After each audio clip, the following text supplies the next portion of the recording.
Isaha zitandatu zirarenze ko iminota 10 hano muri studio za Radio Magatamize FM, akaba ari umwanya wo gukurikirana amakuru nayo tukaba tugiye kuyashikirizwa na mugenzi wacu Arumeri Bigirimana. Ndakuramukije Arumeri, nongera ndaguhana ikaze muri ano makuru. Ndakuramukije Jelso. Sangwa ikaze inshuti bakunzi ba Radio Magatamize FM, kaze mu makuru y'uno munsi nayo kabagiye kugiwa n'izingingo nkuru zikurikira. Ngo umugambi usabwa n'ubushikiranganje bw'amagara y'abantu wo gukaraba hamwe no kwirinda kuramukanya mu ntumbero yo kwirinda ikiza ca coronavirus ngo uriko urakurikizwa hano muri commune ya Bugarama. Akazi ko gutoza amatike ngo ntikariko karorohera abagakora mu gihe abo batoza amafaranga ya commune bo batabitahura. Ubuhinga bwo kuyiga imboga ngo busa n'uko buratera imbere ngo naho muri kino gihe imboga zitariko ziraboneka neza. Mukanya nido jano makuru mu buhinga bw'ivyuma ni Richard Ndayizigiye. Kwino muri sanze muri radio Magaratamze fe.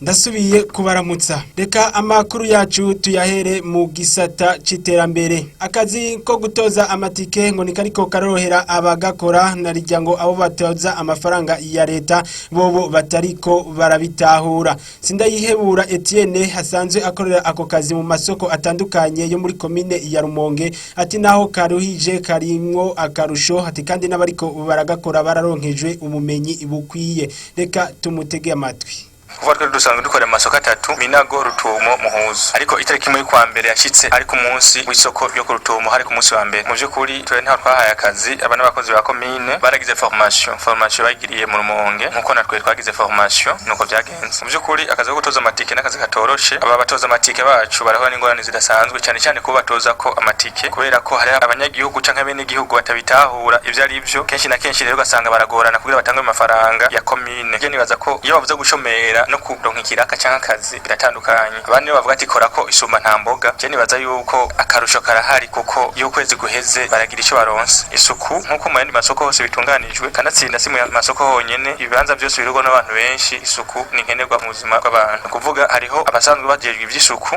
nabo ni nk'abakozi ba commune kuko bahimbwa na commune. Ku minsi isanzwe atari isoko baraza ari gukubura, gusekera cyangwa gutema, ivyo bakabikora kugira ngo babanyagihugu baza gutanga amafaranga y'ikori nabo nyine batange bari mu kibanza babona ko gikorwa mu isuku. Mu gisata cy'uburovyi naho ngo buryo bukwiga imboga ngo buriko buratera imbere ngo naho imboga zitariko ziraboneka neza muri kino gihe.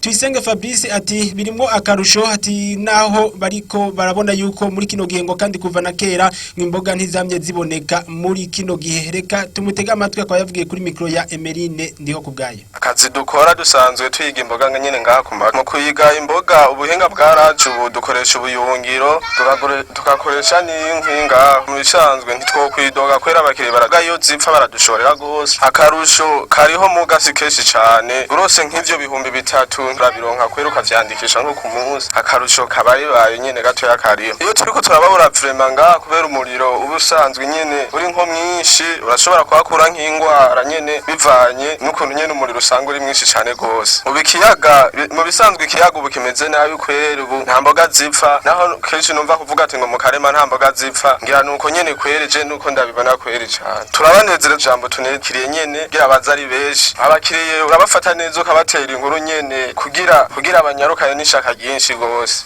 Reka amakuru yacu dutandukire igisata c'amagara y'abantu. Ngo umugambi usabwa n'ubushikiranganje bw'amagara y'abantu wo gukaraba neza hamwe no kureka kuramukanyaho ni mu ntumbero yo kwirinda ikiza ca corona ngo uriko urakwirikizwa hano muri commune ya Bugarama. Nkuko bivugwa na Bangeze Josias ajejwe iterambere ry'amagara y'abantu muri yo commune, arashima bo bose bariko baritabirira ako kamo kandi agasaba yuko bo abaza barakuza ibihuha nabo ko bo bihagarika kuko hariho abajejwe gukurikirana amagara y'abantu. Reka nawe tumutega bente. Ubwambere hoho ntango gushimira abashize mu ngiro akamo igihugu cafasha yuko kugira ngo twirinde ico kiza ca coronavirus. Ubwambere ni gukaraba n'amazi meza n'isabune aho dukorera, twinjiye mu masoko hakoranira abantu benshi cyane. Turiko turaba muri kino gisagara ca Magara baritabiye ako kamo. Ni vyiza cyane kandi ni kubandanya dukaraba kenshi kabaho kuko nibwo rukingo dufise kugira ngo duhangane n'iki kiza ca coronavirus. Iki naco taramukanya tugwana mu nda, ico naco nugikurikiza nyene. Ico naho mbona haracaragahaze mu bantu baramukanya bakorana mu ntoki. Ico naco nuko twogifata umugenzo wo kuramukanya ndamutso y'amahoro tudakorana mu ntoki kandi tutagumbirana ivyo byo dufasha cyane kugira ko kino kiza ca coronavirus tucirinda ikindi naco abo bantu bagwiza ibihu niba bireke tubona intumbero bafise iyo ariyo no kuvuga yuko mu gihugu cacu c'u Burundi nta muntu numwe arandura iyo ngwara ya corona hari kandi n'igihe byoshika ntibo binyegeza mu kiganiro muvugizi w'igihugu yarabisitomoye neza cyane avuga ukuri kuhari mu gihugu ko kuri kuhari nuko mu gihugu c'u Burundi atamugwaye n'umwe wa coronavirus araboneka igikuru bashimikira nuko n'umugenzo wo gukaraba n'amazi meza n'isabuni tubigira kenshi ridakura mu kaya dukorana mu ntoki tukirinda kugumbira. Tukiri muri ico gisata nyene mu gihe ico kiza giteye isibe kwisi yose nzima ibitigiri ubushakashatsi buriko burakogwa bageze kuvuga yuko ibitigiri by'abantu bamaze kwandura ico kiza bagera ku bihumbi 534 n'amajana abamaze kwitaba Imana nabo bivuga yuko bageze ku gitigiri c'ibihumbi 24 n'abantu 59 abamaze gukira nabo iyo ngwara bakaba bageze ku gitigiri c'ibihumbi 122 n'abantu 447 bari kuri mu bitaro nabo batarakira iyo ngwara bakaba bageze ku gitigiri c'ibihumbi 384 n'abantu 174 ivyo akaba ari vyigwa bigenda birakogwa kwisi yose kugira bamenye bamaze gufatwa niyo ngwara. Leta y'u Burundi rero iyahumuriza abene gihugu ko ibikoresho byo gupima iyo ngwara bihari kandi bikora neza. Ivyo navyo bikaba byavuzwe mu itangazo ryasohowe na leta y'u Burundi. Reka tubitega amatwi. Leta y'u Burundi isabye abene gihugu kutadebukirwa cyangwa bajyamo umukondorazosi ngo nta coronavirus irashika mu gihugu kuko Imana ikorana n'abahizi. Nico gituma leta y'u Burundi isabye abarundi iyo bava bakagera kubandanya bashira mu ngiro ingingo zose leta imaze gufata hamwe n'izizoshobora gufata mu gihe cyose bizoba bikenewe mu gukinga no kurwanyikiriza coronavirus. Ikongera igasaba ubushikiranganje butandukanye bumwe bwose mu byo bujejwe kwama hafi y'abene gihugu. Leta y'u Burundi irahumurije abarundi n'abo mu Burundi ko ibikoresho byo gupima iyo ngwara biriho bikwiye kandi bikora neza nk'uko vyigaragaje igihe bapima wa mwigisha wo kw'ishuri y'abafaransa eka mbere n'abandi bose bapimwe ibipimo vyarerekanye neza ko Imana yakinze ata coronavirus irashika mu Burundi. Kubw'ivyo leta y'u Burundi iboneye akaryo ko gushimira bimwe bivuye ku mutima leta y'Ubushinwa hamwe na Jack Mark Foundation ku bikoresho byo kurwanya ico kiza yatereye leta y'u Burundi mu ntumbero yo gukinga no kurwanya ico kiza coronavirus.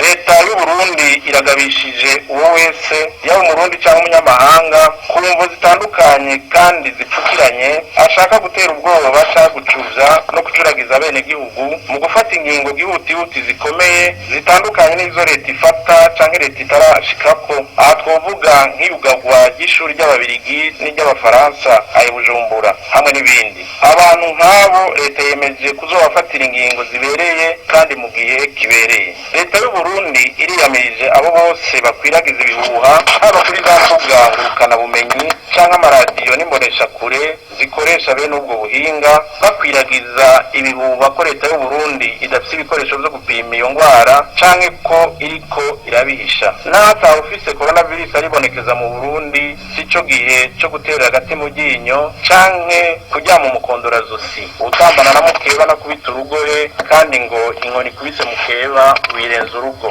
Leta y'u Burundi isabye abarundi kuguma barikanuye bubahirize kandi bashire mu ngiro ingingo zose leta imaze gufata ibicishije mu bushikiranganje butandukanye. Mu gusozera leta y'u Burundi isabye abarundi gutekana nkuko twashize Imana imbere. Umurundi wese ahari hose asabwe guterera amasengesho yo gushimira Imana kuyegera no kuyihamagara kugira ibandanye ikingira Burundi abarundi n'abanyamahanga baba mu Burundi.